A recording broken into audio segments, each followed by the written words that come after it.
Everybody, welcome to Rasslegraphs. Not a very fun episode to record. Okay, not a very fun episode to record, but one we have to do. It just wouldn't feel right to not do this one. We're talking about the unfortunate passing of one Brodie Lee, aka Jonathan Huber, his real name.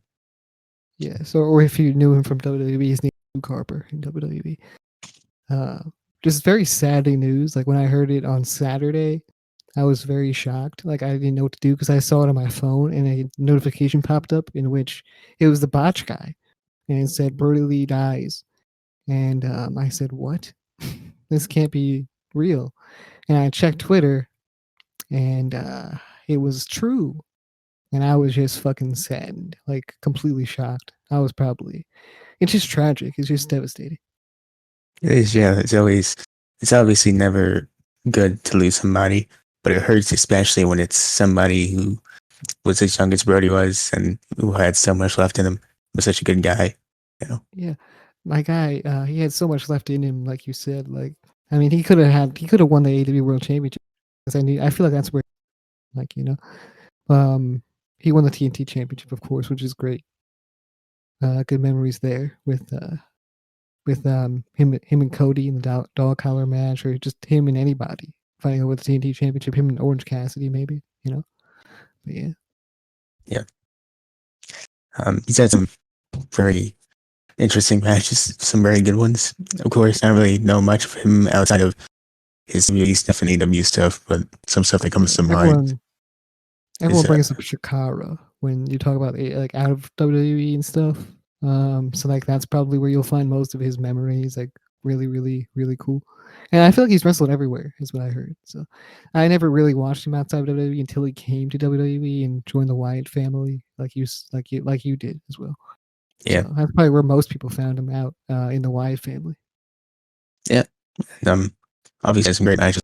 Like, do you remember that you'd like to talk about? Or Yeah, I mean, probably the 6-man tag, right? yeah, Elimination Chamber with the Wyatts and the Shield. That's just legendary.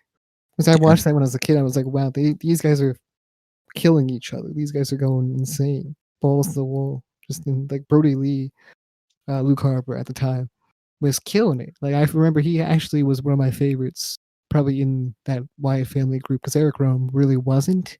And that's not really a slight towards Eric Rowan. He wasn't my favorite. Bray Wyatt was cool, but I really like Brodie's aesthetic a lot. yeah.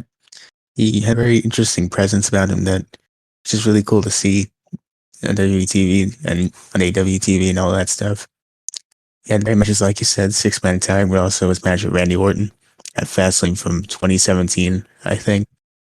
And yeah, he had the stuff with Dolph Ziggler back in 2015, I think. Yeah, And then you go flash forward to AEW, he had that very good Moxley match he had. And underrated actually. Not enough people put respect on that match. yeah, I feel like this is very underrated too. The Bludgeon Brothers run was so underrated. No one liked that at all. Like I feel like no one really put respect on that when it was happening. But when you actually watch those matches, man, it was amazing actually. Like their tag team work, Eric Rowan, Luke Harper, were fantastic together. it's true. Yeah, I can agree with that. Yeah, the Bludgeon Brothers run. Just I feel like that's doesn't get enough respect. That was Yeah. amazing. I really enjoyed it. So obviously a bunch of great memories and I feel like, oh yeah, well, let's talk about the Randy Orton stuff, the Randy Orton Bray Wyatt storyline. Like I feel like he could have been in that WrestleMania match with those two guys. but I yeah, still think that's that he could have been there.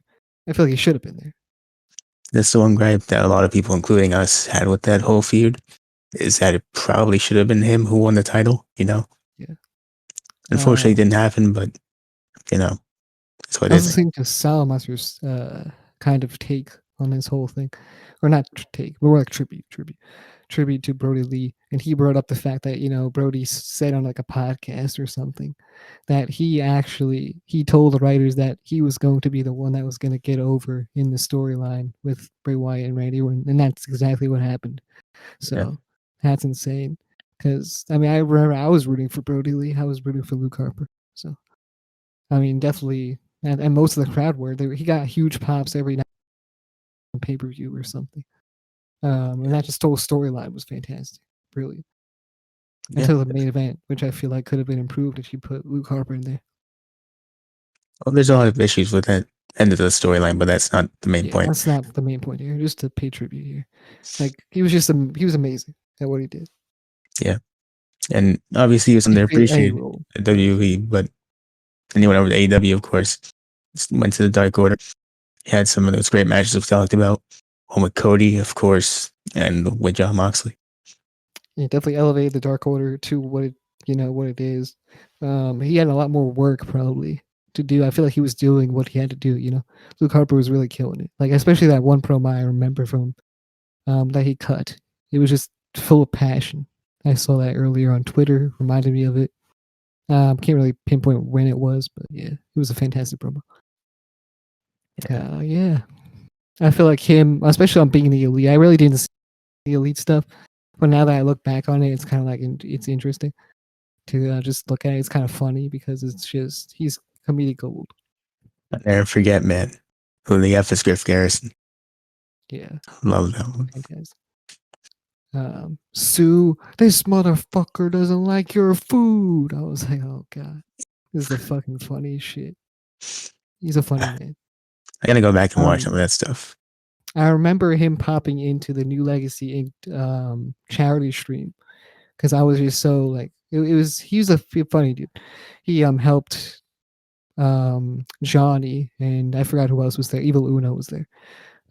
He basically cheated by telling everyone what Xavier Woods' cards were because Xavier Woods had his little screen up on Discord with the Uno cards. They were playing Uno.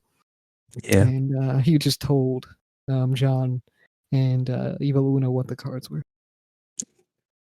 Yeah, he was He's just full of joy, and I think we have to talk about his personal life too. But if you want to continue, yeah, from what you hear from a lot of people, especially now, they're sharing their stories about him. He was not only a great guy to work with, but a great guy personally and in terms of family life. So it hits great you in the heart. father.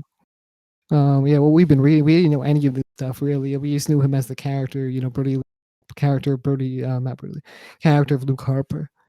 We didn't know him as really John Huber at all until right now when we see all these great stories, especially from Big E or somebody like Xavier Woods or anybody really on Twitter. Just go on Twitter and see all these tributes and all these stories of John as a father and telling. Even Randy Orton said like he used to sit next to me and tell me stories about his son and his family and his wife, and that's just beautiful. That's just amazing.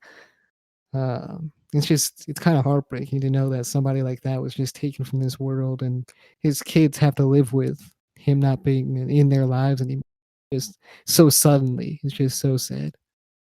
Yeah. I guess the only positive that comes out of this is that it's amazing to see all the wrestling community kind of coming together for the most part and just coming together just to honor the life of this guy who meant so much to them.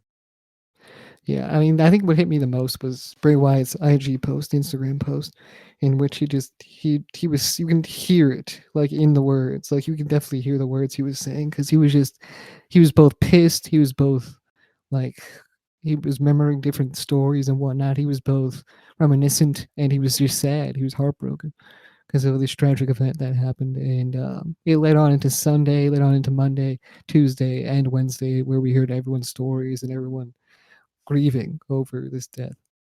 I'm sure it will continue. Obviously, we're recording this now, but I'm sure it's going to keep going for a good while. And tonight, as we're recording this, we have not gotten to the Wednesday Night Dynamite yet, but that's a tribute to Brodie Lee. So, much to look out for there. I hope that's a great show because I feel like they could do something amazing just remembering Brodie Lee. Right. Definitely. I'm not sure if there's anything else you want to talk about or. Not really. I think I just feel for the family. Condolences go out to them, and of course the friends who all on Twitter. Just he touched so many hearts, and it's just unfortunate this passing, of course. So rest in peace, Brodie Lee. We're going to miss you. That's really it. Rest in peace, Brodie Lee. Yeah. I remember when you first told me about this. I didn't. I don't. What? I have a story to tell. So Okay. of my own personal stuff. So you know when he says it's Tuesday, you know what that means. Yeah. Basically, what I did was I kind of used that when I went to school. And this is gonna be a weird story to tell. It's probably gonna be a little funny, but I used that to kind of troll somebody in gym because I thought gym was super boring because I didn't know how to play many sports and I just wasn't good at it. So I just went in there and there was a kid in front of me and he was the nicest guy in the world actually. Like he was always there because I was kind of a weird kid. I still am a weird kid. So he's over there like, you stay up, man. Like he's really really cool. But I decided, you know what? If I'm gonna mess with anybody, it's going to be this kid. So I decided, you know what? Uh, it's Monday. You know what that means? And he was always like, "Yo, what are you talking about? What does it mean?" And I never told him what it meant because I also really didn't know what it meant. But I was just saying it to mess with him, and I said it every day. And like, if I didn't say it, he would kind of say it back or whatever. So I mean, I use that gimmick that Brodie Lee had, and I kind of use that for my own entertainment in real life, which is Yeah. kind of interesting, kind of cool. So I always thought his tweets like it always helped me remember what day it was too. So because I always lost it, like what day it was. I never really knew. I was always confused. And I still am confused due to this quarantine stuff. So that always helped me out when he tweeted that. So yeah, it's Yeah. really it was kind of big, kind of big. But I hope you enjoy that story, everybody. Yeah. It's a nice story. Really, Yeah, it's really cool to see how he not only touched you as a wrestler, but also personally and affected you there. yeah, yeah.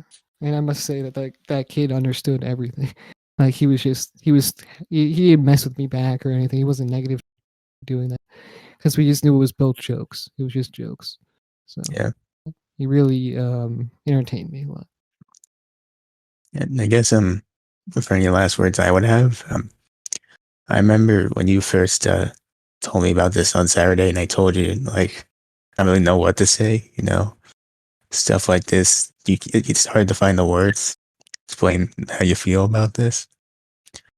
But I think if there's one thing you gotta remember with stuff like this, obviously everyone focuses on the fact that he's gone and the fact that we're not gonna get anything from him ever again. We won't see him again.